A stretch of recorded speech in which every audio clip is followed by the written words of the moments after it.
उत्तर प्रदेश देश का सबसे बड़ा राज्य, जहां की पॉलिटिक्स पूरे भारत की दिशा तय करती है। इसी राज्य का चेहरा है योगी आदित्यनाथ, एक हिंदू संत, एक राजनीतिक नेता और एक ऐसे चीफ मिनिस्टर जिन्होंने अपनी अलग पहचान बना ली है। योगी आदित्यनाथ का जन्म 5 जून 1972 को पंचोर गांव, गढ़वाल रीजन, उत्तराखंड में हुआ। उनका असली नाम अजय सिंह बिष्ट है। पारिवारिक बैकग्राउंड काफी साधारण रहा। उनके पिता एक फॉरेस्ट रेंजर थे और अजय सिंह बिष्ट कुल 7 भाई बहनों में से एक थे। ग्रेजुएशन तक की शिक्षा पूरी करने के बाद उन्होंने एक ऐसा फैसला लिया जो उनकी जिंदगी की दिशा बदलने वाला था। मैथमेटिक्स में ग्रेजुएशन के बाद अजय सिंह बिष्ट ने घर परिवार छोड़कर संन्यास का जीवन चुना।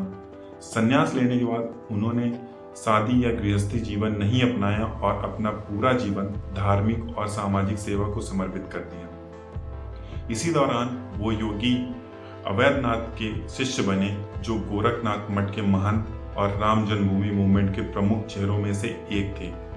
संन्यास के बाद अजय सिंह बिष्ट पहचाने जाने लगे योगी आदित्यनाथ के नाम से। 1990 के दौर में योगी आदित्यनाथ राम जन्मभूमि मूवमेंट से जुड़ गए। एक ऐसा आंदोलन की जो अयोध्या में राम मंदिर के दावे से जुड़ा था। 6 दिसंबर 1992 को बाबरी मस्जिद गिरा दी गई। सालों बाद 2019 में सुप्रीम कोर्ट के फैसले के बाद राम मंदिर के निर्माण का रास्ता साफ हुआ। जनवरी 2024 में राम मंदिर का इनॉग्रेशन हुआ, जहां योगी आदित्यनाथ भी मौजूद थे। धार्मिक पहचान के साथ साथ योगी आदित्यनाथ का कदम राजनीतिक की दुनिया में भी बढ़ने लगा। 1998 में वो गोरखपुर से लोकसभा एमपी चुने गए। अगले लगभग 2 दशक तक वो लगातार 5 बार एमपी रहे। 2002 में उन्होंने हिंदू युवा वाहिनी की शुरुआत की, जो बाद में 2022 में बंद कर दी गई।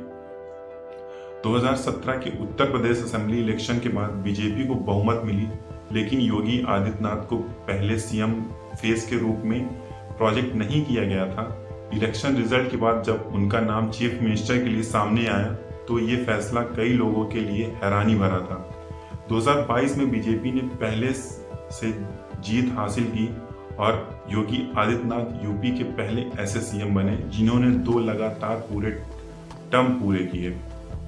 चीफ मिनिस्टर बनने के बाद योगी आदित्यनाथ की सरकार ने माफिया, ऑर्गेनाइज्ड क्राइम और इल्लीगल कंस्ट्रक्शंस के खिलाफ सख्त एक्शन शुरू किए।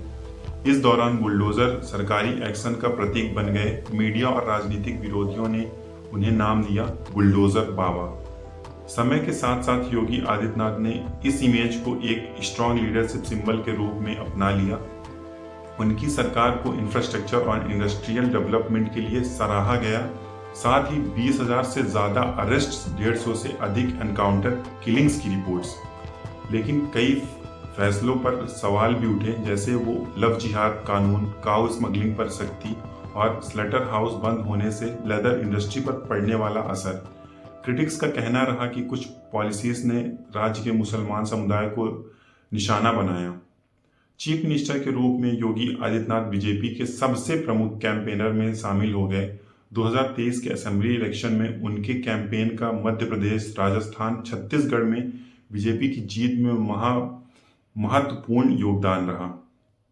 योगी आदित्यनाथ किसी के लिए एक कठोर प्रशंसक तो किसी के लिए हिंदुत्व का प्रमुख चेहरा, लेकिन एक बात स्पष्ट है, उत्तर प्रदेश की राजनीति और राष्ट्रीय मंच पर उनका प्रभाव नजरअंदाज नहीं किया जा सकता। तो ये थी कहानी एक योगी की, एक नेता की और एक लीडर की जो पॉलिटिक्स को बुलडोजर की तरह चलाता है। आपका क्या ओपिनियन है योगी आदित्यनाथ पर? कमेंट करके जरूर बताएं।